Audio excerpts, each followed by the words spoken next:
ठाकरेंच्या महापत्रकार परिषदेनंतर ठाकरे गटाच्या उपनेत्या सुषमा अंधारे यांच्यासोबत संवाद साधला आमच्या प्रतिनिधी ज्योत्सना गंगणे यांनी। सुषमाताई अंधारे आपल्या सोबत आहेत, आपण थेट त्यांच्याशी बातचीत करणार आहोत।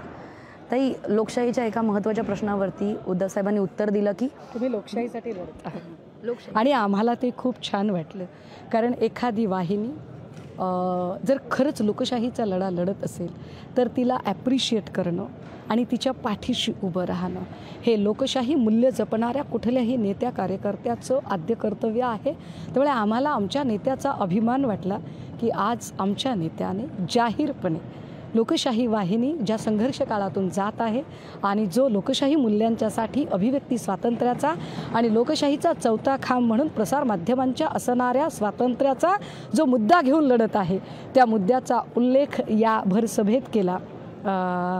तर आम्हाला एका अर्थाने म्हणजे लोकशाहीचा तर अभिमान सन्मान आदर आहेच आहे, लोकशाही वाहिनीचा आदर सन्मान अभिमान आहे, पण आमचा नेता अशा एका चांगल्या कॉजसाठी लढणाऱ्या वाहिनीच्यासाठी इतके चांगले सन्मानजनक उद्गार काढतो हे पण फार मोठी गोष्ट आहे।